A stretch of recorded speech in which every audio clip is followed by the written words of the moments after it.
저들 밖에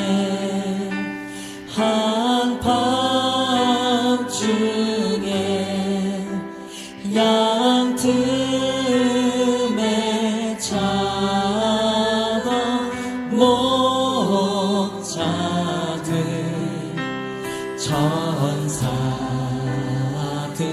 천사들이 전하여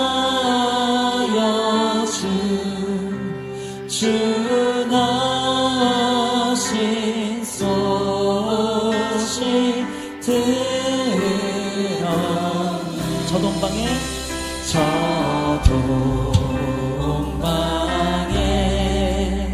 눈 하나가 이상한 빛을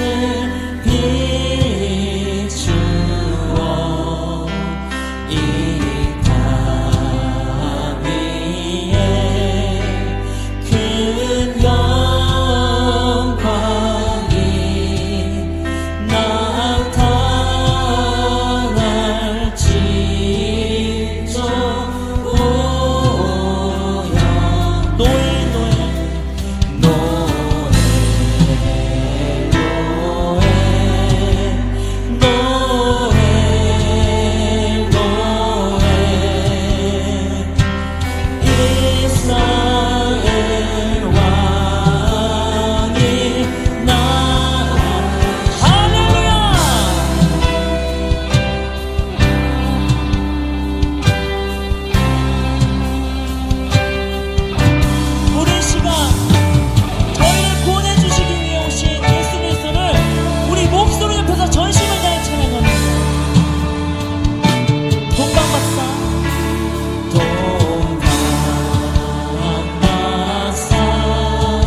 주님,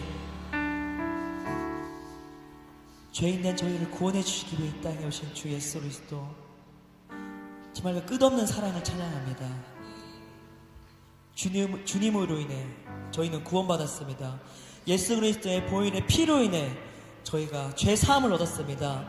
정말 저희가 그러한 사실을 잊지 않고 정말 이 귀한 성탄절을 예수 그리스도를 찬양하며 예수 그리스도를 예배하며 보낼 수 있도록 주님께서 강력히 역사해 주셔서 이 시간 예배를 통해 정말 죄인된 저희가 정말 예수 그리스도의 제자로 정말 하나님의 자녀로 거듭나는 그러한 귀한 시간이 되길 원합니다.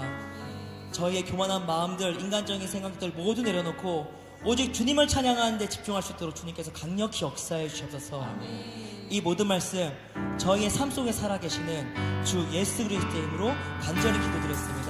아멘. 주님 영광의 박수를 드립니다. 네, 다같이 자리에서 일어나셔서 사도신경으로 신앙 고백하시겠습니다.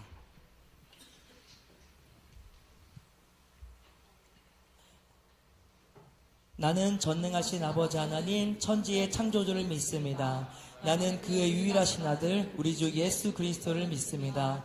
그는 성령으로 잉태되어 동정녀 마리아에게서 나시고 본디오 빌라도에게 고난을 받아 십자가에 못 박혀 죽으시고 장사된 지 사흘 만에 죽은 자 가운데서 다시 살아나셨으며 하늘에 오르시어 전능하신 아버지 하나님 우편에 앉아 계시다가 거기로부터 살아있는 자와 죽은 자를 심판하러 오십니다. 나는 성령을 믿으며 거룩한 공교회와 성도의 교제와 죄를 용서받는 것과 몸의 부활과 영생을 믿습니다. 아멘. 오직 예수 그리스도 그 한 분만을 찬양합니다. 할렐루야.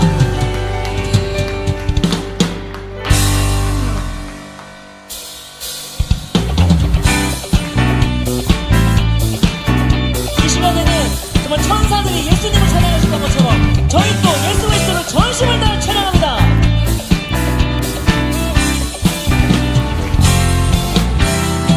천사 찬송하기를, 천사 찬송하기를, 거룩한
같이 자리에 앉아서 찬양하시겠습니다.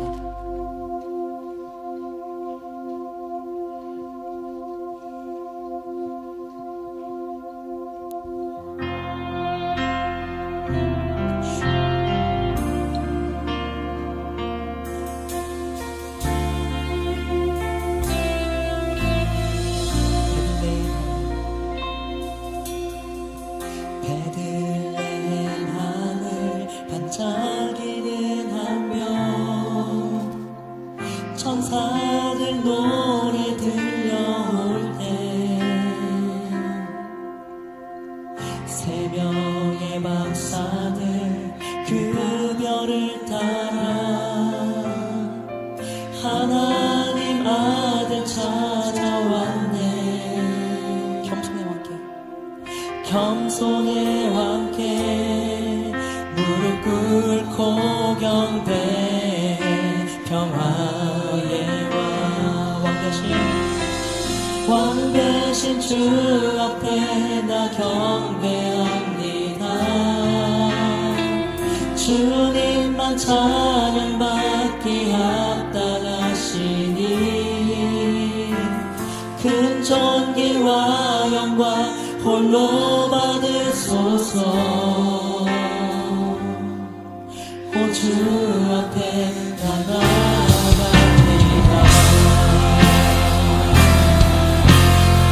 오직 주님 앞에 나아가겠습니다. 햇살보다 밝게 빛나는 주님의 영광을 찬양합니다. 햇살보다 밝게 빛나는 주의 영광 모든 어둠 물리치네. 누구도 주 앞에 나가설 수 없네. 주의 거룩한 보좌 앞에 오직 주의 보혈 주의 긍휼을 의지하여 나아가리. 왕 대신 주 앞에 왕 대신 주 앞에 나 경배합니다. 주님만 찬양받기 합당하시니 큰 존귀와 영광 홀로 받으소서. 오 주 앞에 나아가 왕 대신 주 앞에 나아가겠습니다. 왕 대신 주 앞에 나 경배합니다. 주님만 찬양받기 합당하시니 큰 존귀와 영광 홀로 받으소서. 오 주 앞에 오 주 앞에 나아갑니다. 오 주 앞에 나아가네. 오 주 앞에 나아가겠습니다. 오 주 앞에 나아가. 할렐루야. 정말 이 시간 주님의 그 영광만 찬양하겠습니다. 정의의 주를 사는 주 예수 그리스도를 전심을 다해 찬양하겠습니다. 모든 주님께서 역사에 접하사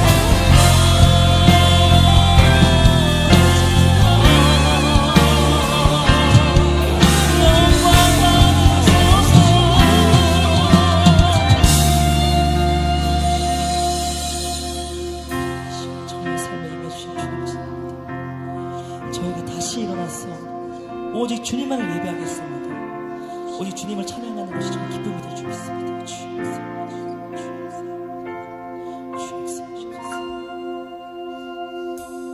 다시 일어나 주를 예배하니 내 모든 기쁨이 되리. 그의 기쁨 되어 삶의 모든 순간을 주께 다 내어드리. 다시 일어나겠습니다. 다시 일어나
생사복을 주장하시는 거룩하신 아버지 하나님, 지극히 높은 곳에서는 하나님의 영광이요 땅에서는 기뻐하시는 사람들 중에 평화로다. 할렐루야. 빛나고 높은 하늘 영광 보좌에서 친히 낮고 낮은 이 땅에 인간의 몸을 입고 하기 위해 예수로 오신 우리 주 예수 그리스도께 한없는 성탄의 기쁨과 감사로 영광을 올려드립니다. 하나님 아버지, 우리를 죄와 사망 가운데서 그냥 버려두지 아니하시고 독생자 예수 그리스도를 이 세상에 보내주셔서 우리와 함께 하시는 임마누엘 하나님 되심을 감사합니다. 그러나 주님, 지난 한 주간 아니 한 해를 돌아볼 때에 저에게는 감사보다 먼저 회개가 앞섭니다. 우리의 죄와 허물을 용서하여 주시옵소서. 성탄의 빛 가운데서 보니 저희가 평신도 사역자로 부름을 받아 주님의 일을 한다고 하면서도 저를 비롯한 소수의 사람들의 심령이 얼마나 어둡고 마음이 차갑고 굳어 있는지 고백하지 않을 수 없습니다. 말로는 주님을 사랑한다면서도 일상의 분주함과 세상 염려에 묶여 기도의 자리에서 온전히 기도의 무릎을 꿇지 못하였고 우상인 물질을 더 가까이 붙들고 살았습니다. 눈에 보이지 않는 더 큰 하나님의 은혜를 사모하면서도 눈은 세상에 보이는 것을 쫓으며 탐심으로 흐려졌고 입술의 말이 남을 판단하고 비난하는 입술로 덮여졌습니다. 소외된 이웃의 아픔을 모른 채 무관심했던 죄와 우리의 허물을 이 시간 다 용서하여 주시옵소서.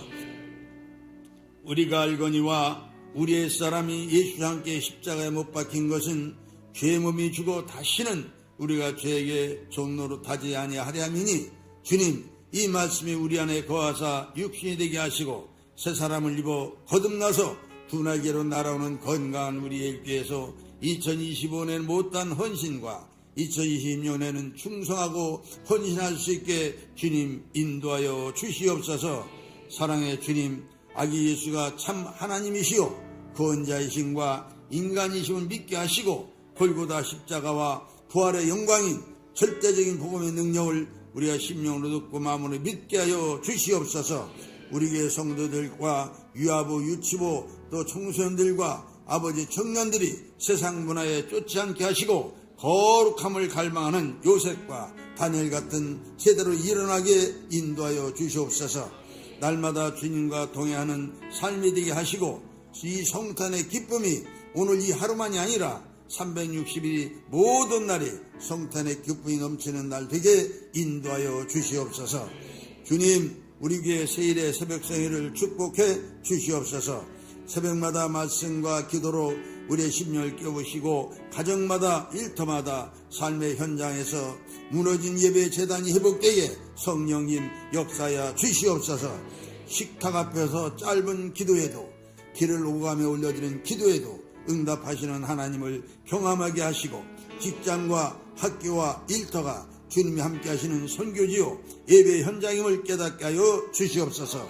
교회 머리 되시는 주님, 주께서 빚값으로 사신 우리 예일교를 긍휼히 여겨주시고 오직 말씀과 기도, 십자가의 복음과 거룩한 삶의 굳게 속에 인도하여 주시옵소서. 이 시간 단위에서 오신 담임 목사님, 마지막 시대의 마지막 주자로 기름 부으셨으니 영역과 영성과 인권과 물권과 지력과 체력을 주시며 무너진 한국교회와 세계교회 예배를 회복시키고 건강하게 세워가는 데 앞장서시는 우리 담임 목사님으로 성령 충만함을 다해 주시고 축복해 주시옵소서. 성탄절 감사예배로 강단에서 선포하시는 말씀이 목사님 말씀이 아니라 살아계신 하나님의 음성으로 들을 수 있는 말씀이 되게 인도하여 주시옵소서. 또한 우리 담임 목사님을 내주하시는 사모님 영육을 강건하게 하여 주옵소서. 아버지 건강도 지켜서 또 강양육 강사로서 사역의 아름다운 열매가 넘치도록 복의 복을 다하여 주시옵고 늘 강건하게 하여 주옵소서. 가정의 삼남에게도 하나님의 기뻐 춤을 추게 만드시는 하나님 앞에 최상으로 쓰임받는 자녀들로 기름부어 축복하여 주시옵소서. 주님, 우리 사랑하는 원로 목사님과 사모님 네 분이 일평생 하나님 위해서 열심히 일하시고 수고하셨습니다. 이제가 연세가 많으신데도 불구하고 아직도 믿음의 본을 보이고 많은 사람들에게 믿음의 덕을 세워가시는 우리 원로 목사님 네 분에게 큰 은혜와 사랑을 부어주시고 앞으로 남은 인생 속에서도 건강하도록 120살까지 살아 하나님께 영광 올릴 수 있도록 복의 복을 다하여 주시옵소서.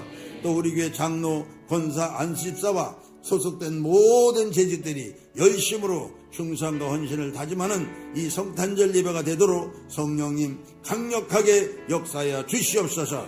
우리 교회 15선교사로 필리핀에 파송된 박주환 선교사님 열악한 환경 가운데 있습니다. 주님, 모든 환경과 여건을 이기고 건강하게 선교사에게 사명을 잘 감당하도록 성령 충만하게 하여 주시옵소서. 이 시간 찬양대의 아름다운 찬양을 기뻐 흠양하시고 우리 모두의 삶 속에서 찬양이 끊이지 않게 하시고 늘 주님과 함께 영광 돌리는 복된 입술들이 되도록 축복하여 주시옵소서.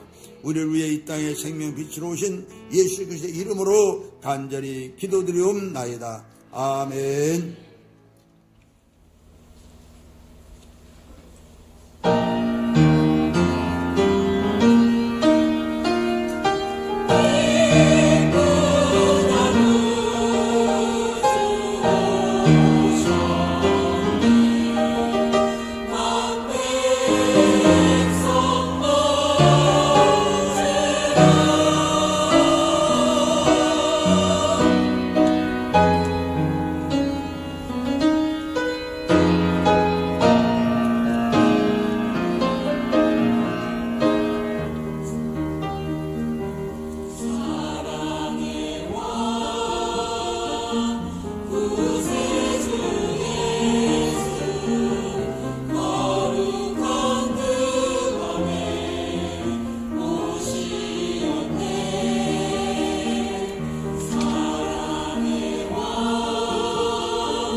9장 6절 우리 한 절의 말씀을 이 시간 함께 합독하겠습니다. 이사야서 9장 6절입니다.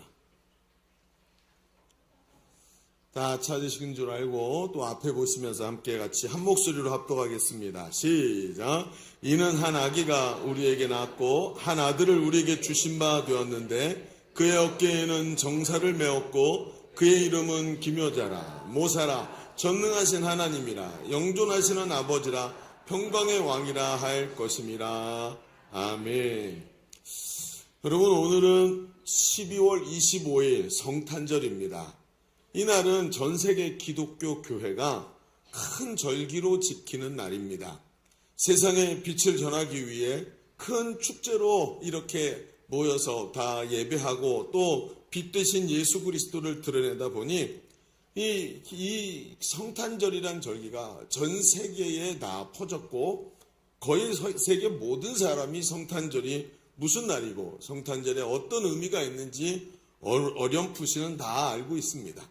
그런데 이런 큰 축제로 자꾸 드러내고 빛이라는 개념들이 계속 나오다 보니까 어느새 보니까 성탄절 하면 반짝반짝 거리는 화려한 전구가 생각이 나고 어느덧 예수님은 그 성탄절의 중심에 사라지고 산타클로스가 중심이 되었죠. 그리고 심지어 이런 이야기들이 상업주의로 흐르면서 우리가 생각하지 않았던 돈벌이 수단으로 전락해버린 것도 많이 보이고 심지어는 요즘에 이 종교적 색채를 지워버리고 이 성탄절을 세상만의 축제로 만들어버리기도 했었죠. 그래서 예수님은 없고 산타클로스만 있고 또 심지어는 이게 말입니다. 정반대 기독교 안티 세력들에게는 이 메리 크리스마스라는 말이 굉장히 듣기 싫은 말이라고 합니다. 왜냐하면 이 인사 자체가 예수님을 왕으로 인정하는 인사이기 때문에 우리는 외래어기 때문에 그렇게 안 느껴지지만 영어를 모국어로 쓰는 사람들은 이 얘기를 메리 크리스마스라는 이 인사 자체가 하나님을 왕이시고 그리스도가 메시아다라는 의미를 갖고 있기 때문에 굉장히 싫어한다고 합니다. 그래서 인사 역시 메리 크리스마스가 아니라 해피 홀리데이라고 쓰죠. 실제로 그렇게 씁니다. 여러분 스타벅스 가보셨습니까? 메리 크리스마스라고 절대로 말하지 않습니다. 거기에 해피 홀리데이라고 딱 써 있습니다. 그러면서 어떻게 해서든 이 성탄절에 예수님을 삭제하려고 합니다. 그뿐만이 아닙니다. 요즘에 이 성탄절을 날짜를 트집 잡는 사람들도 있죠. 물론 한쪽으로 치우친 편파적인 해석이지만 성경 어디에도 성탄절이 12월 25일이라는 기록이 없다는 것입니다. 사실입니다. 성탄절이 12월 25일이라는 이야기는 성경 어디에도 없습니다. 더구나 어떤 떠도는 이야기들은 12월 25일이 로마 시대 때 태양신 숭배일이었는데 AD 313년에 기독교가 국교로 공인되면서 그것이 이름만 바꾼 성탄절이 되어서 실제로는 이 태양신을 섬기던 습관에다가 예수님의 이름을 붙인 것뿐이다. 이렇게 전락시켜버린 이야기들도 떠돕니다. 그러니 여러분 한번 생각해 보시죠. 성탄절이 되었는데 이런 이야기들을 우리 젊은이들이나 또 이렇게 SNS를 접하는 분들은 금방 이게 들어오죠. 성탄절이 되면 이슈가 되니까 막 떠오릅니다. 예배를 드리러 왔는데 이 예배가 의미가 있나? 이런 생각들을 하게 됩니다. 이게 여러분 잘 들으셔야 됩니다. 사탄의 공격입니다. 그리고 개인적으로 거기서 끝나지 않습니다. 저는 개인적으로 뿐만 아니라 이 성탄의 이미지가 애매하게 느껴지는 것도 저에게 많이 있습니다. 바로 이 아기로 오신 예수님이라는 이 이야기가 저한테 굉장히 걸림돌이 되었었습니다. 저는 이 성탄절에 대한 가톨릭 교회의 묘사를 굉장히 싫어합니다. 왜 그러냐면 가톨릭을 생각해 보십시오. 가톨릭의 상징에서 예수님은 항상 십자가에 아직도 매달려서 부활하지 못해 있습니다. 그래서 고난당하는 예수님이 계속 거기 매달려 있어요. 그래서 가톨릭의 십자가를 가만히 들여다보면 어찌 보면 굉장히 멋있어 보이지만 부활이 없다라고 말하는 메시지가 싹 숨어 있습니다. 예수님은 죽었다. 또 그렇게 예수님이 십자가 형태로 아직도 매달려 있거나 아니면 십자가에서 내려서 마리아의 품에 시체로 있습니다. 시체. 그렇죠? 여러분 계속해서 뭔가 이상한 어떤 묘사들이 나와 있는 게 보입니다. 또 오늘 성탄의 이미지처럼 늘 아기로 묘사돼서 어디든지 가톨릭 건물들에 가면 마리아가 있고 마리아의 품에 안겨있는 예수님이 있고 마리아의 머리에 띠가 있으면서 뭐라고 요즘 표현하냐면 하나님의 어머니라고 표현을 합니다. 그래서 마리아를 여신처럼 숭배합니다. 그리고 예수님은 마리아의 품에 안겨서 아무 일도 할 수 없는 아기로 계속 묘사가 됩니다. 그래서 저는 제가 신학교 다닐 때부터 이게 너무 꼴보기가 싫은 거예요. 저 무슨 메시지인지 알거든요. 예수님보다 마리아를 더 신격화시키고 마리아가 여신 숭배교라고 자기들은 여신 숭배교가 아니라고 말하지만 사실은 실제적으로 여신을 숭배하고 있는 이런 이방 우상 종교로 전락해버렸기 때문입니다. 그래서 그러면 여러분 생각해 보십시다. 자, 이쯤 되면 목사님이 지금 뭐 하려고 그러시는 걸까? 이 성탄절을 송두리째 뒤집어 엎어버리려고 이렇게 말씀하시는 걸까? 이런 생각이 들죠. 여러분 오늘 이 성탄절의 이미지는 아주 중요합니다. 오늘 본문에 이사야서의 예언은 분명히 한 아기가 낳았다라고 표현을 합니다. 여러분 이건 하나님께서 선지자를 통해서 예언하실 때 아기로 오실 예수님에 대해서 분명히 말씀하고 있다는 거예요.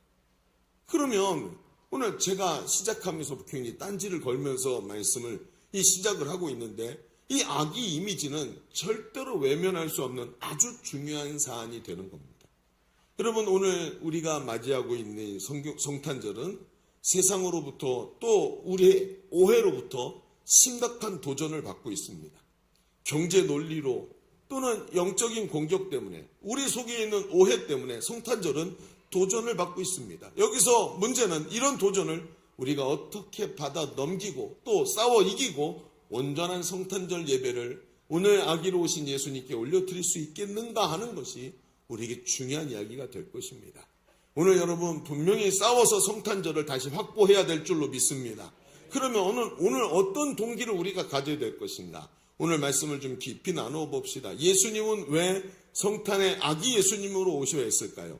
이런 수많은 음해 속에도 왜 우리는 그 아기 예수로 오신 성탄절을, 예수님이 오신 이 성탄절을 지켜내야만 하는 것일까 하는 이야기를 함께 좀 나눠보려고 합니다. 오늘 주보가 조금 이상하죠. 주일날이 아니기 때문에 임시주보가 나왔는데 오늘도 좀 변함없이 한 2가지 정도 이야기를 좀 나눠보겠습니다. 첫 번째, 쓰실 분들은 쓰시고 기억력이 좋으신 분들은 외우시면 되겠습니다. 자, 첫 번째, 아기로 오신 예수님은 구주 탄생의 의미를 정확히 말해줍니다. 아기로 오신 예수님은 구주 탄생의 의미를 정확하게 말해주는 이 이미지라는 거예요. 이게 무슨 얘기인가? 오늘 말씀은 길지 않으리라 제가 생각을 합니다. 한번 좀 우리 쭉 예배를 들고 이렇게 말씀을 집약해서 좀 들어보시기 바랍니다. 요한복음은 예수님이 육신을 입으신 이야기로 요한복음 1장부터 시작을 합니다. 요한복음 1장 1절 같이 읽어볼까요? 시작! 태초에 말씀이 계시니라. 이 말씀이 하나님과 함께 계셨으니 이 말씀은 곧 하나님이시라. 자, 말씀이 뭡니까? 태초에 천지를 창조하신 게 빛이 있으라 하는 그 말씀의 명령이 빛을 있게 만들었다는 거죠. 그 말씀이 뭡니까? 바로 천지를 지으신 하나님이신 줄로 믿습니다. 그런데 14절로 내려와서 그 이야기를 연결해서 말합니다. 요한복음 1장 14절 시작! 말씀이 육신이 되어 우리 가운데 거하시며 우리가 그 영광을 보니 아버지의 독생자의 영광이요 은혜와 진리가 충만하더라. 그렇습니다. 여러분 뭐라고 얘기합니까? 그 태초에 창조하신 사역을 이루신 그 말씀이 육신이 되어 이 땅에 오셨답니다. 이분이 바로 예수님이십니다. 여러분 이걸 믿으십니까? 이것을 신학적 용어로 뭐라 그러냐면 성육신이라고 합니다. 지극히 높으신 하나님이 죄인된 인간의 몸을 입으시고 낮아져서 이 땅에 오셨다는 겁니다. 말도 안 되는 얘기 같지만 이게 오늘 우리가 보고 있는 성탄절의 핵심입니다. 그런데 예수님이 이 성육신이 자꾸 오해를 받았어요. 아니 어떻게 절대자가 천지에 스스로 존재하는 자가, 여러분 생각해 보세요. 세상의 모든 것은 어디서부턴가 나오지요. 저도 저희 부모님에게서부터 나왔고 저희 부모님은 그 부모님에게서부터 나왔고 거꾸로 올라가면 어딘가 근원지가 있는데 맨 근원지에 가면 논리적으로 봤을 때 뭐가 필요합니까? 스스로 존재하는 근원이 필요한 거예요. 그 근원자가 누구예요? 하나님이시라는 거예요. 그래서 하나님 스스로 뭐라고 표현하셨냐면 나는 스스로 있는 자다라고 표현하셨단 말이에요. 그러니 이분이 얼마나 대단하신 분입니까? 그런데 이런 절대자가 어떻게 죄에 얽매여 사는 존재, 인간이 될 수가 있겠는가? 그 거룩한 존재가 인간이 됐다는 걸 받아들일 수가 없는 거예요. 그래서 초대교회에는 예수님이 인간처럼 보였을 뿐 실제는 신적 존재였다라고 얘기를 하는 거예요. 그래서 뭘 설명해요? 어떻게 무리로 걸으셨겠는가? 사람이 어떻게 무리로 걷는가? 어떻게 사람이 죽은 자를 다시 살려내는가? 이건 신이다, 신.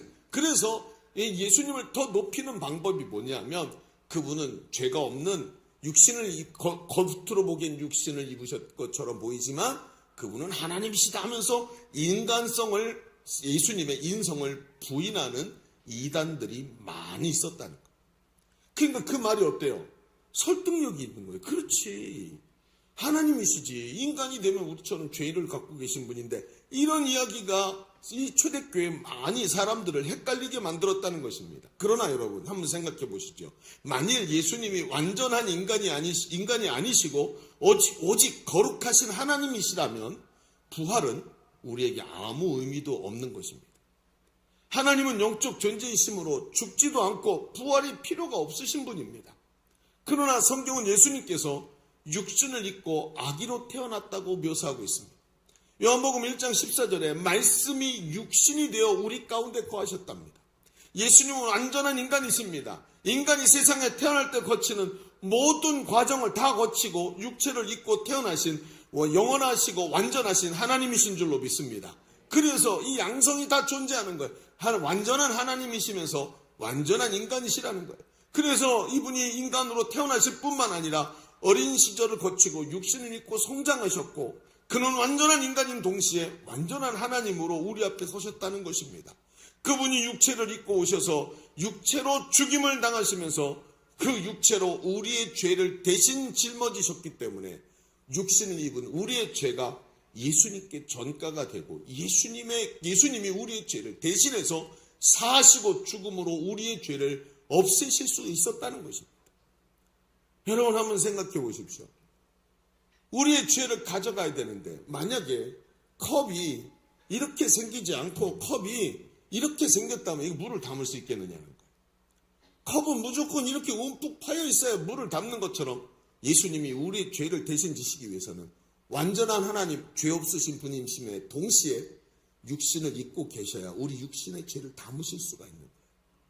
그래서 예수님은 완전한 하나님이시고 동시에 완전한 육체를 가지신 인간이시어야만 해야만 우리의 소망이 되실 수가 있는 거예요. 오늘 여러분 고린도전서 15장 20절부터 22절을 우리 같이 읽어보겠습니다.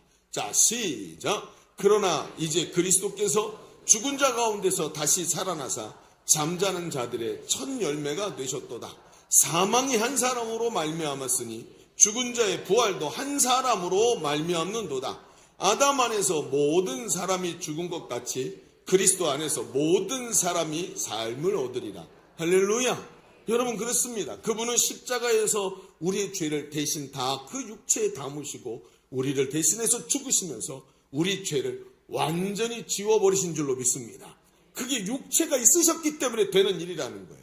육체를 입고 부활하시면서 우리의 부활의 첫 열매가 되셨고 우리도 육체를 입고 있지만 예수 그리스도가 우리의 죄를 다 사하셔서 우리도 예수님이 육체를 입고 부활하신 것처럼 우리의 육체도 똑같이 예수님처럼 부활하게 된다는 것을 성경은 정확하게 우리에게 말해주시고 계십니다. 여러분 20절에 아까 뭐라 그랬습니까? 그러나 이제 그리스도께서 죽은 자 가운데서 다시 살아나사 잠자는 자들의 뭐가 되었다고요? 첫 열매가 됐다. 예수님이 첫 번째 열매가 되시고 두 번째 열매, 세 번째 열매 계속해서 그 열매가 육체를 입고 있는 우리에게 부활의 열매가 저에게 여러분에게 일어나게 될 줄로 믿습니다. 그래서 예수 그리스도가 육체를 반드시 입으셔야만 했던 거예요. 성경은 이 첫 열매, 잠자는 자들의 첫 열매라고 얘기하셨는데 성경은 이 첫 열매의 가치를 굉장히 중요하게 생각합니다. 그래서 초실절이라는 절기는 하나님께 수확의 첫 열매를 감사로 구별해서 드리게 만들었고 하나님은 첫 열매, 그리고 짐승의 첫 새끼, 자식들의 첫 아이를 하나님의 것이라고 말씀을 하셨습니다. 그것은 처음의 것이, 처음 것이 전체를 대표하기 때문에 그래요. 우리가 읽었던 말씀에, 오늘 우리가 읽었던 말씀에 21절에 뭐라고 돼 있냐면, 사망이 한 사람으로 말미암았으니 죽은 자의 부활도 한 사람으로 말미암는도다. 아담 안에서, 즉 첫사람인 아담 안에서 모든 사람이 죄로 인해 죽은 것 같이 또다시 첫 부활의 열매 되신 그리스도 안에서 모든 사람이 삶을 얻으리라. 할렐루야. 이게 육체로 오신 이유입니다. 이게 육체로 오신 이유. 결국 예수님이 육신을 입고 아기로 이 땅에 오신 것은 육신을 입고 이 땅에서 고난당하는 우리의 죄를 그 육신으로 짊어지시고 고난당하시면서 우리 죄를 사하시고 죽으시면서 완전하신 하나님이 우리의 죄를 다 사하시기 위해서 육신을 입고 오신 겁니다. 그분이 대표가 되셔서 그분이 죽으실 때 우리도 십자가에 함께 죽고 그분이 부활하실 때 예수 그리스도 안에서 우리도 영화롭게 부활하게 되는 줄로 믿습니다. 이것을 믿으십니까? 이것을 믿는 자마다 구원을 얻는 것입니다. 이 확실한 증거, 이것이 바로 성탄에 아기로 오셨다는 이 이야기가 이 증거가 되는 것입니다. 여러분, 신은 아기가 될 필요가 없습니다. 절대자는 아기가 되어서 그 출생이라는 고통을 당할 필요도 없고, 절대자는 성장이라는 과정 자체가 필요가 없습니다. 불완전한 존재로 있을 필요도 없는 거죠. 그런데 예수님이 아기로 오셨다는 것은 그분이 육신을 입으셨다는 정확한 증거입니다. 그 증거를 붙잡고 오늘도 예수님처럼 우리도 영화로운 모습으로 부활하게 될 것을 믿고 확신하며 믿음 안에 서시는 성도들 되시기를 바랍니다. 이 소망은, 이 분명한 소망을 우리에게 주기 위해 예수님은 육체를 입고 오셨습니다. 예수님의 어린 시절에 대한 성경의 기록은 예수님께서 하나님이시면서 완전하신 하나님이면서 동시에 완전하신 인간이라는 것을 우리에게 확증적으로 보여주고 있는 것입니다. 또한 성경의 예언도 분명히 그것을 말하는데 이사야서 9장 6절에 이는 오늘 우리가 읽은 본문 말씀에 이는 한 아기가 우리에게서 낳고 한 아들을 우리에게 주신 바 되었다. 그렇습니다. 성탄의 구주이신 예수님은 아기로 이 땅에 오셨고 하나님의 아들이 우리 가운데 오셔서 큰 소망이 되신 성탄의 구주가 되신 줄로 믿습니다. 자, 우리 첫 번째 얘기를 좀 정리해 보시죠. 우리는 지금까지 성탄의 구주로 오신 예수님의 아기 탄생에 대한 말씀을 나누었습니다. 저는 그 아기 이미지가 너무 부정적이어서 성탄에 대한 오해를 가지고 있었습니다. 그러나 깊이 예수님을 묵상할수록 예수님께서 아기로 오셔야 하는 이유는 바로 완전한 인간의 모습으로 성육신하신 구세주를 말하는 것이고 그분이 육체를 입고 완전한 인간의 모습으로 오셔서 육체로 죽음에 이르는 우리를 구원하시고 우리의 부활의 첫 열매가 되시기 위해 아기로 오신 줄로 믿습니다. 예수님은 성육신하신 하나님이십니다. 예수님은 우리의 소망이십니다. 예수님이 우리의 미래의 모습인 줄로 믿습니다. 예수님의 부활이 우리의 부활인 줄로 믿습니다. 예수 안에서 우리는 천국 소망을 누리게 되는 줄로 믿습니다. 이 믿음이 얼마나 귀하고 감사한 믿음인지를 아셔야 되는 것이죠.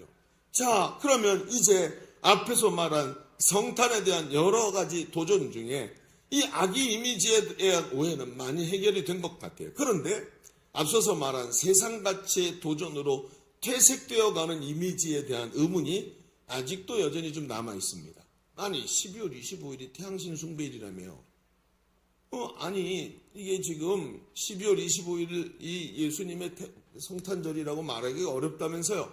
이런 이야기들이 여전히 우리를 좀 가시돋치게 하지요. 그래서 한 가지 더 이야기를 또 나눠보죠. 두 번째에다가 이 해놓고 써보시죠. 두 번째, 성탄은 이미지의 누적으로 우리에게 받아들여집니다. 이 참 중요한 얘기입니다. 성탄은 이미지의 누적으로 우리에게 받아들여지는 것을 알아야 합니다. 참, 또 뜬금없는 이야기가 나온 것 같은데 가만히 좀 생각해 봅시다. 여러분, 성탄절에는 많은 이미지가 있죠. 그 이미지들이 대부분 반복이 됩니다. 여기도 지금 보면 저 별, 이 별은 의미가 없는 별이고 저 별입니다. 저 별이 의미가 있는 겁니다. 일반 별이고 유독 밝아서 동방박사들을 안내하던 별빛이 쫙 밑에 내려서 비추는 장면이죠. 뭐 닮았죠? 뭐 닮았어요? 성탄 틀이 닮은 거예요. 아, 이거 아직도 모르잖아요. 그래서 여러분, 성탄 트리를 세우면 반드시 뭐가 있어야 돼요? 별이 있어야 돼요. 별이 없으면 그냥 틀이에요. 그런데 별을 딱 붙여야 성탄 트리. 아무리 반짝거려도 저 별 안 붙이면 그냥 가짜입니다. 유사품에 유의하십시오. 유사품입니다. 이미지라는 게 이런 거예요. 그래서 그냥 딱 보고 있으면 저게 무슨 뜻인지 마치 책 한 권이 쫙 말하는 것처럼 이미지가 이야기를 합니다. 그래서 이미지가 굉장히 중요한 겁니다. 성탄절에 이미지 굉장히 많죠. 여러분 집에 성탄트리 다 해놓으셨죠? 성탄절에 심령이 수확한 이유가 이겁니다. 성탄절 집에 여러분 색종이라도 접어서 트리를 만들어 놓으세요. 굉장히 중요한 겁니다. 아니 성탄절이 돼서 예수님이 오셨는데 그 이미지가 우리 가운데 이렇게 남아 있어야 되는 거죠. 그러니 얼마나 중요합니까? 성탄절에 예수님을 오셨는데 동방박사도 황금과 유황과 모략은 드렸는데 도금이라도 드려야 될 거 아니에요. 황금은 못 드려도. 이게 뭔가 좀 우리가 지금 뭔가 좀 잘못하고 있는 거예요. 이미지를 소홀히 여기면 절대로 안 됩니다. 이미지는 반복해서 누적되거든요. 그래서 받아들여지게 돼 있어요. 그래서 저도 어려서부터 이런 이미지를 받아들였고, 여러분 그 성탄절에 수많은 이미지들이 있죠. 그리고 그걸 쑥쑥 받아들이면서 제 안에 믿음이 생겼어요. 근데 제가 지금도 기이하게 생각하는 제 믿음이 하나 있어요. 당연한 거지만 저는 스스로 자꾸 희한하다. 내 믿음이 희한하다. 뭐냐면 동정녀 탄생을 믿고 있다는 거예요. 여러분 믿으십니까? 정말로요? 여러분의 조카나 딸이 어느 날 아기를 가졌는데 아빠 나는 동정녀 탄생이야. 믿으실까요? 굉장히 어려운 겁니다.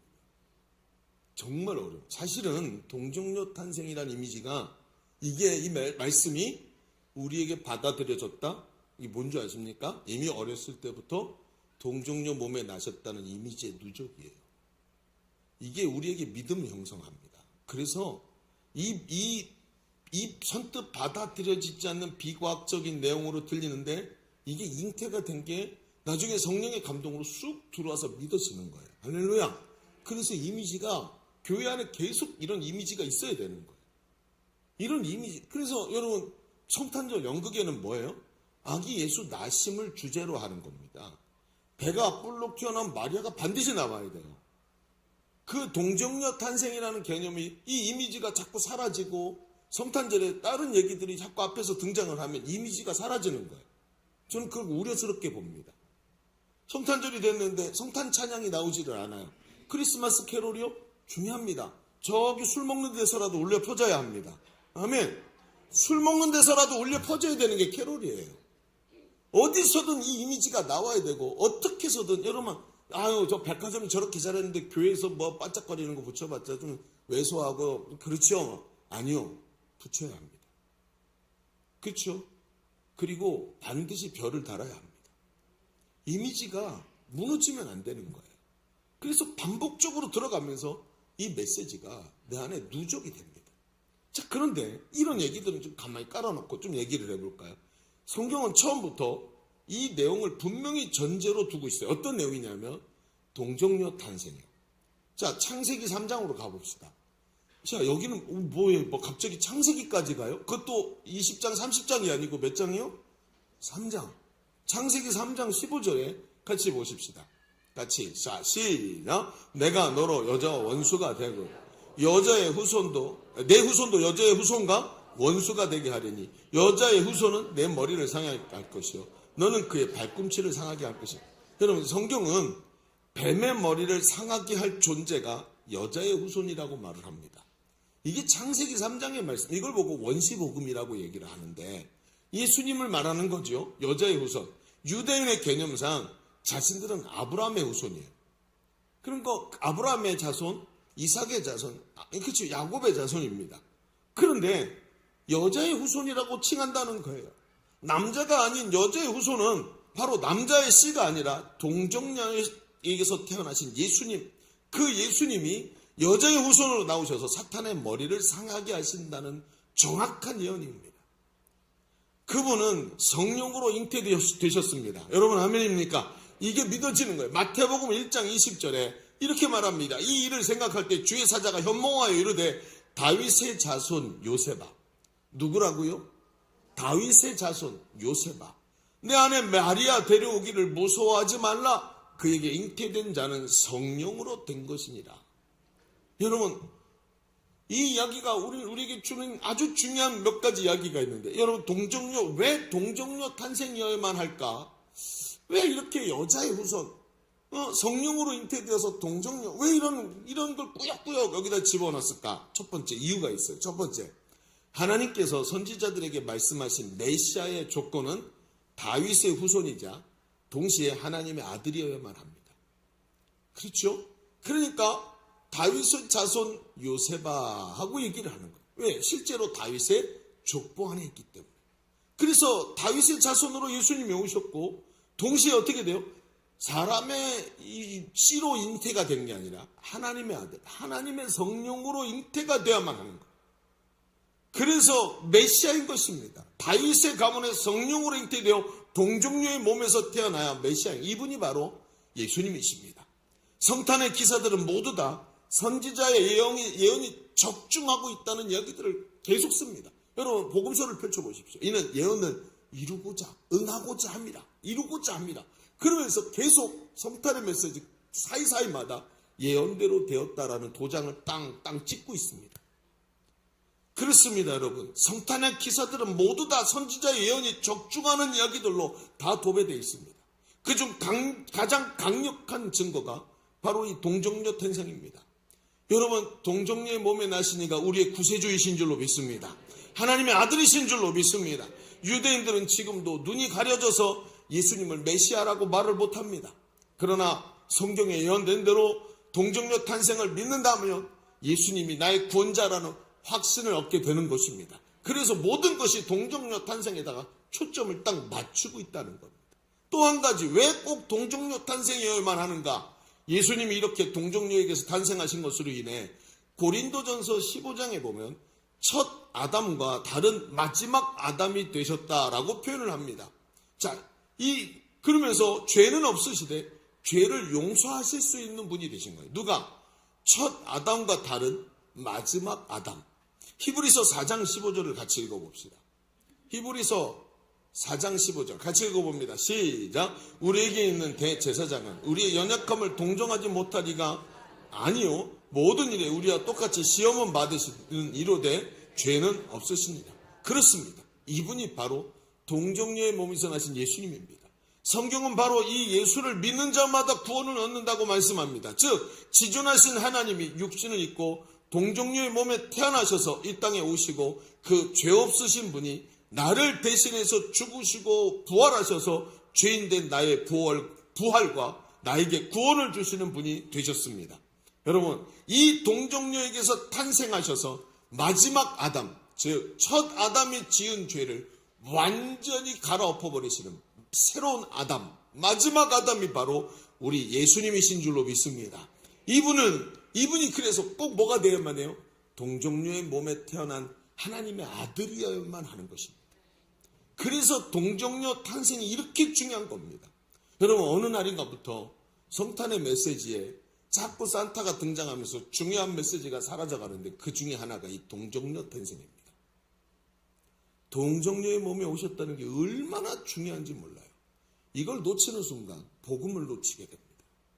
이게 믿어지지 않는 순간 예수님의 성탄 자체가 믿어지지 않는 이야기가 됩니다. 사람에게는 말입니다. 소통의 체계가 있습니다. 우리 시대는 그 체계 중에 언어를 제일 많이 사용하죠. 이 언어라는 게 뭐냐면 이성주의, 합리주의 시대의 모습입니다. 언어가 논리적으로, 그리고 그 논리가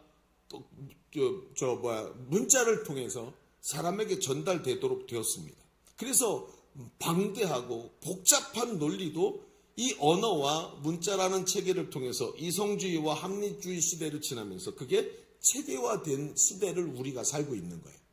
그런데 그 이전에, 그럼 그 이전 시대에는 어떻게 했을까요? 여러분 학교 가면 뭐 배우셨어요?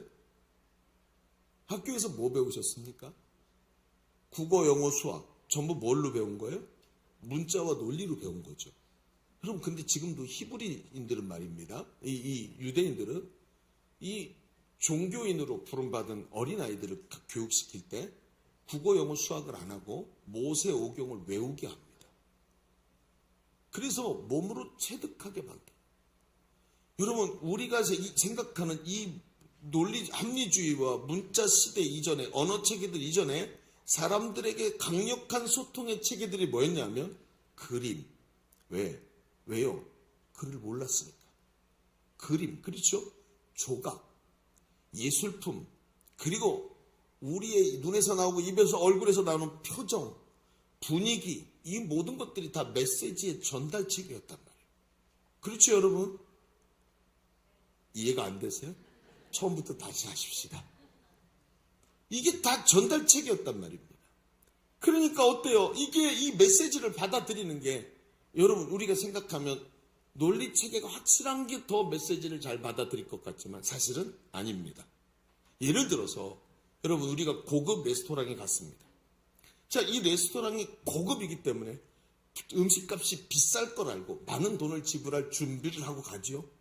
그게 중요한 거예요. 그러면 이 레스토랑이 고급 레스토랑이라는 걸 어떻게 알죠? 음식값이 비쌀 거예요. 어떻게 알죠? 자, 앞에서 종업원이 여기는 고급 레스토랑입니다. 물론 여기 거미줄도 있고 벽지도 누렇게 떴지만 여기는 고급입니다. 하고 논문을 펼쳐놓고 막 가르쳐주면 이게 고급 레스토랑이 될까요? 아니죠. 이걸로 메시지가 안 들어갑니다. 어떻게 해야 고급 레스토랑이죠? 느낌입니다. 인테리어가 고급 비쌉니다. 굉장히 비싸고 고급스러운 인테리어가 느껴지는 거예요. 말하지 않았는데. 그렇죠? 아주 이 고급스러운 재즈 음악이 쫙 밴드가 와가지고 거기 그 피아노하고 막 재즈 밴드가 와서 아주 섬세한 음악을 연주하면서 라이브 음악이 쫙 나와요. 뭐 트로트 틀어놓고 이런 게 아니라. 그렇죠? 또 헷갈리신다. 트로트 틀면 안 돼요. 고급 음식점 아닙니다. 근데 그래놓고 거기에 향기가 너무 은은한 향기가 아주 고급스럽게 싹 변화옵니다. 그리고 음식을 먹는데 음식이 양은 적은 것 같은데 얼마나 고급스러운지 혀가 이 음식의 맛 때문에 막 온몸에 감각이 살아나는 것 같아요. 그리고 종업원들이 얼마나 성실하고 친절하게 서비스를 하는지. 수염 하나 안 깎인 거 없고, 그렇죠? 몸에 단추 하나 달랑거리는 거 없이 깔끔한 모습으로 와서 너무 정중하게 옆에서 시중을 들으십니다. 자, 글자 하나 말 한마디 하지 않았는데 각인이 됩니다. 고급 레스토랑이구나. 음식이 너무 고급스럽구나. 그리고 기꺼이 많은 값을 치르면서 이 음식에 뿌듯한 마음으로 돌아갑니다. 이게 바로 메시지라는 거예요. 이게 성탄의 메시지는 이미지화되어 있습니다. 이미지는 계속해서 반복하면서 누적되게 되어 있습니다. 계속해서 반복하고 또 마음에 집어넣으면서 그제야 진리가 보이기 시작하고 믿음이 무엇인지 알게 되고 그때부터 이해가 되기 시작하고 따라가게 됩니다. 어제도 어린이들 교육부서에서 성탄 축하 행사를 했습니다. 그 메시지에 아기 예수님과 동정녀 탄생이 계속 드러나야만 되는 것입니다. 이 메시지가 계속 드러나 우리의 가치가 되고 이 복음이 우리의 중심에 가득 각인돼야 하는 것입니다. 그래서 성탄절은 반복적으로 해도 매일같이 최고의 것으로 하나님께 올려드려야 합니다. 할렐루야! 그렇습니다. 그러나 악한 사탄은 이런 이미지가 퇴색되기를 얼마나 바라는지요. 앞에 말했던 태양신 숭배하는 날이라고 합니다. 속설입니다. 여러분, 그 돌아다니는 인터넷의 메시지를 자꾸 듣지 마십시오. AD 273년 4년에 황제 아우렐리우스가 12월 25일을 무족의 태양신 탄생일로 공식으로 지정을 합니다. 역사 속에 있습니다. 그런데 성탄절의 언급이 언제 처음 나오느냐? 태양신 축제보다 70년이나 앞선 AD 204년 히폴리투스라는 역사가가 이미 예수 탄생을 12월 25일이라고 계산을 했습니다. 날짜가 이때쯤이다. 왜? 이렇게 해보니까 이때가 맞다. 이미 로마 시대 때 계산이 끝난 겁니다. 그러면 뭐가 먼저지요? 성탄절이 먼저입니까? 아니면 태양신 숭배가 먼저입니까? 성탄절이 훨씬 먼저입니다. 그런데 이걸 거꾸로 얘기하고 있는 거예요. 여러분, 뭘 믿어야 될까요? 저는 말입니다. 제가 지금 갖고 온 이야기가 잘못됐다. 만약에 자료가 또 바뀌어서 학문적으로 틀어졌다 하더라도 저는 하는 성탄절을 저 마음속에 12월 25일이라고 확신합니다. 아니어도 어떤 날이든 예수님이 동정녀에게서 아기로 태어나신 것을 반드시 기념해야만 합니다. 반박이 안 되겠거든. 음력이라고 말할 것입니다. 음력. 예수님은 음력을 쓰셨다. 이렇게 말하면 그만입니다. 중요한 건 뭐지요? 그분은 아기로 동정녀에게서 나신 줄로 믿습니다. 이걸 잊어버리면 안 되는 거예요. 이 메시지가 약해지면 복음이 약해지고, 이 메시지가 강해지면 오늘 우리의 구원과 부활이 확신이 일어날 줄로 믿습니다. 이게 바로 성탄절입니다. 이렇게 중요한 마귀는 말구에 누이신 아기 예수를 산타로 대체했습니다. 산타가 말구에 누워 있습니다. 그래도 안 되니까 성탄절을 없애기 위해서 메리 크리스마스라는 말을 없애버리고 해피 홀리데이라고 하면서 인사까지 바꿔서 아기 예수님의 동정녀 탄생의 이미지까지 바꾸려고 합니다. 이미지는 누적입니다. 아기 예수님의 탄생을 축하합시다. 동정녀 마리아께서 태어나신 예수님을 환영하고 축복합시다. 그분을 찬송합시다. 죄의 관세를 멸하시고 우리를 구원하기 위해 오신 성탄의 구주 예수님의 나심을 축복합니다. 환영합니다. 여러분, 이 이미지를 여러분의 삶으로, 그리고 우리 교회가, 우리 모두가 드러내야 되는 것입니다. 여러분, 우리 인사할 때 메리 크리스마스라고 인사합시다. 자, 앞뒤로 양옆으로 시작! 메리 크리스마스, 메리 크리스마스, 메리 크리스마스. 얼마나 좋습니까? 여러분, 어제 제가 메리 크리스마스 얘기했더니 메리 이러면서 혀가 꼬여가지고 혀가 꼬여가지고 안 되더라고요. 자꾸 연습하십시오. 그리고 말해주세요. 메리 크리스마스. 하나님이 당신과 함께 하실 줄로 믿습니다. 이제 우리 말씀을 마무리하십시다. 예수님은 하나님의 뜻대로 동정녀의 몸에서 아기로 탄생하셨습니다. 그리고 우리의 죽을 몸이 구원받고 부활의 영광을 누리게 하신 줄로 믿습니다. 그리고 이 땅에서도 하나님 나라를 누리게 하셨습니다. 요즘에 우리 세일의 특별 새벽 기도회를 하고 있습니다. 얼마나 중요한지요.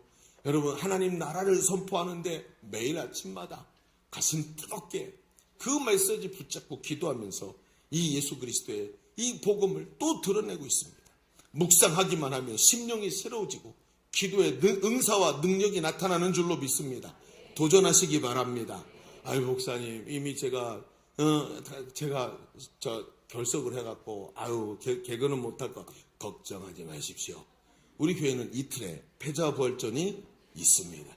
그것도 못하시겠다 그러면 컨퍼런스 가시면 됩니다. 패자부활전 됩니다. 이틀이 아직 안 넘으셨다면 아직은 개근할 기회가 있습니다.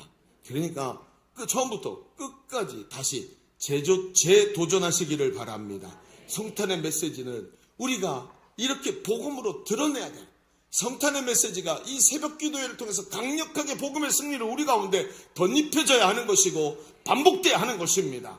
그래서 복음은 반복하고 또 반복하고 또 반복해서 악한 메시지를 복음의 메시지가 쳐내도록 만들어야 되는 거예요. 이 메시지가 우리 안에 오늘도 이 복음의 핵심이 성육신과 동정녀 탄생의 뚜렷한 복음이 우리 안에 살아있는 복된 성도들 되시기를 주님의 이름으로 축원합니다. 축원합니다. 우리 기도하겠습니다. 오늘 말씀의 은혜를 붙잡고 주님, 동정녀의 몸에 육신이 있고 성육신 하신 주님, 그 나심이 나의 승리를 위해 오셨고 나의 부활을 위해 오신 우리 주님을 나는 찬양하고 환영합니다. 우리 가운데 오셔서 그 동정녀 탄생의 믿음으로 승리하는 자들 되게 하여 주옵소서. 우리 주님 외치고 기도합니다. 주여. 할렐루야. 아버지 하나님, 오늘도 아버지 메시지들이 우리 안에 살아있게 하시고 깨어있게 하시니 감사합니다. 성탄의 메시지가 우리를 통해 드러나게 하소서. 우리의 삶을 통해 우리 아버지 예배를 통해, 우리의 가정을 통해, 우리의 직장을 통해, 사업장을 통해 이 성탄의 강력한 메시지가 살아나게 하소서. 아버지 일어나게 하소서. 그 아기로 오신 예수님이 나를 위해 죽으시고 부활하신 이 능력이 우리의 삶에 드러나게 하소서. 하나님 역사하여 주옵소서. 역사하여 주옵소서. 우리 다시 한번 기도하십시다. 여러분 두 손을 하나님께 이렇게 올려드리십시오. 하나님, 그 예수 그리스도가 2000년 전에만 계시는 게 아니라 지금 우리 가운데 능력으로 계시는 줄로 믿습니다. 복음이 우리 가운데 예수 그리스도로 말미암아 나를 생명으로 살게 하신 줄로 믿습니다. 그 생명이 이 성탄의 메시지를 타고 우리의 가정에, 자녀들에게, 배우자에게, 우리 형제들에게, 우리 이웃에게, 직장에게, 사업장에게 하나님 퍼져나가게 하여 주옵소서. 나를 이 메시지의 증인으로 삼아 주시옵시고 내가 빛이 되어서 동정녀 탄생을 드러내는 자가 되게 하여 주옵소서. 우리 다시 한번 기도합니다. 주여.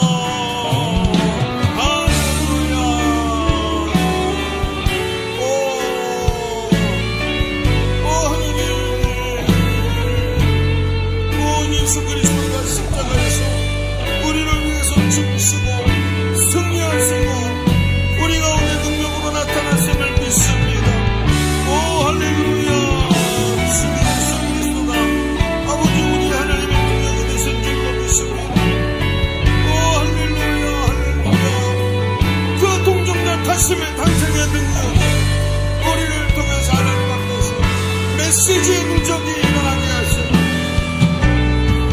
아버지 이미지의 누적이 우리의 삶에 일어나게 하여 주옵소서. 하나님이 예수가 나셨구나. 저 예수가 우리의 능력이시구나. 예수가 생명이시구나. 깨닫게 하여 주시옵소서. 아기로 오신 예수 그리스도에게 다시 선포되는 역사가 일어나도록 주님 축복하여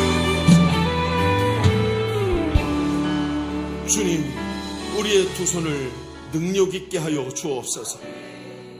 이 손이 펼쳐지는 곳곳마다 구주 예수의 탄생이 드러나게 하여 주시옵시고 빛으로 오셔서 동정녀의 몸을 통해 이 땅에 오신 우리 주 예수 그리스도의 그 나심이 우리 손길을 통해 사방으로 퍼져나가게 하여 주옵소서. 우리 가정에 그 이미지의 누적이 일어나게 하시고 그 이미지의 누적으로 세상이 변화되고 자녀들이 변화되고 하나님의 교회가 힘을 얻어 능력 있게 복음 전하게 하여 주옵소서. 오늘도 우리의 두 손을 능력 있게 하시고 성령으로 충만하게 채워 주옵소서. 예수님의 이름으로 기도하옵나이다. 아멘. 우리 하나님께 영광의 박수 올려드립니다. 아멘. 할렐루야. 구준하심을 축하합니다. 아멘.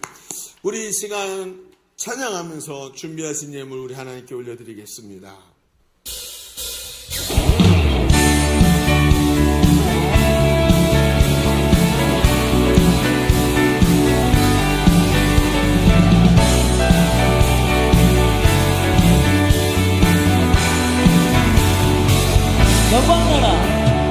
영광나라 천사들아 땅끝까지 날면서 하나님을 찬양하고 구주하심 전하라.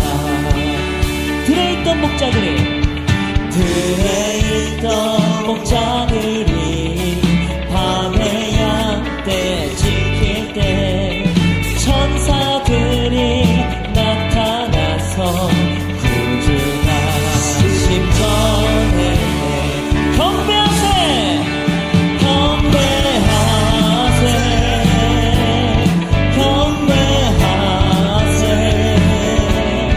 와신 왕께 엎드려 절하세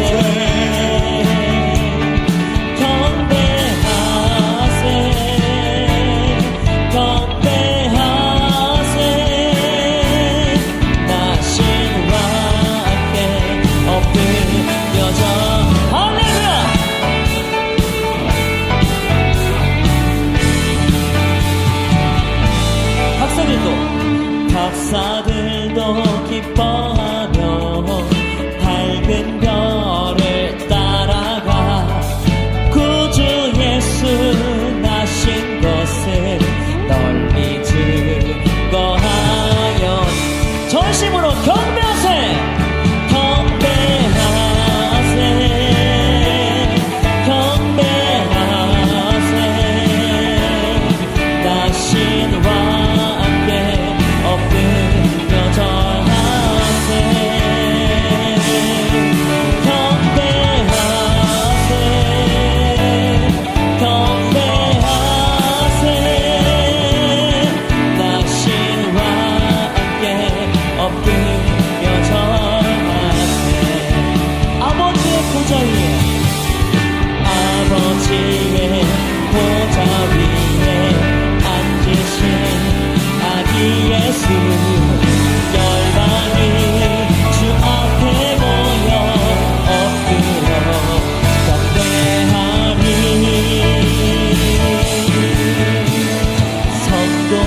삶이 제 찬양 전심으로 건배하세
우리 드려진 예물로 해서 기도하겠습니다.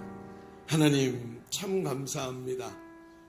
우리 같이 부족한 죄인이 뭐라고 이렇게 아들 예수를 동정녀의 몸에 보내시겠다고 그 많은 시간을 세월 동안 계획하시고 또 계획하셨다가 이렇게 내가 예수로 구원받게 하셨습니까? 이 귀한 성탄을 악한 마귀들이 아무리 덮고 없애고 지우려고 해도 그 십자가의 은혜가 절대로 지워지지 않는 줄로 믿습니다. 우리가 우리의 마음을 다하여 그 나심을 축복하며 감사하며 하나님의 영광을 드러내는 삶을 살아내게 하여 주옵소서. 오늘도 이렇게 예배하면서 나신과 함께 귀한 예물을 올려드립니다. 황금과 유향과 모략은 되지 못할지라도 우리의 정성을 다해서 올려드린 예물을 주님 받아 주옵소서. 주님이 왕이시라고 고백하며 무릎 꿇고 주의 보좌 앞에 드렸사오니 하나님 받으시고 중심을 보시는 하나님께서 두 손을 들어 축복하여 주옵소서. 손이 비지 않게 하여 주시옵시고 만족과 기쁨으로 살아가는 삶이 되도록 희락과 화평의 영을 허락하여 주옵소서. 돌아가는 발걸음 지켜주시고 우리 주일날 또 모일 때도 더 기쁜 마음으로 모이게 하시며 계속되고 있는 우리 21일 세일의 특별 새벽 기도 위에 성령으로 충만케 기름 부어 주옵소서. 감사드리며 이제는 우리 구주 예수 그리스도의 은혜와 아버지 하나님의 지극하신 사랑하심과 성령님이 내주하시고 교통하시며 함께하시는 은혜가 오늘 모여 성탄의 구주를 찬양하며 예배하는 모든 주님의 자녀들 머리머리 위에 우리의 삶의 현장과 사랑하는 가정 위에 주님의 몸된 교회 위에 열방의 선교사들과 지금도 신음하고 있는 이 나라 이 민족 위에 이제로부터 영원토록 함께 계실지어다. 아멘.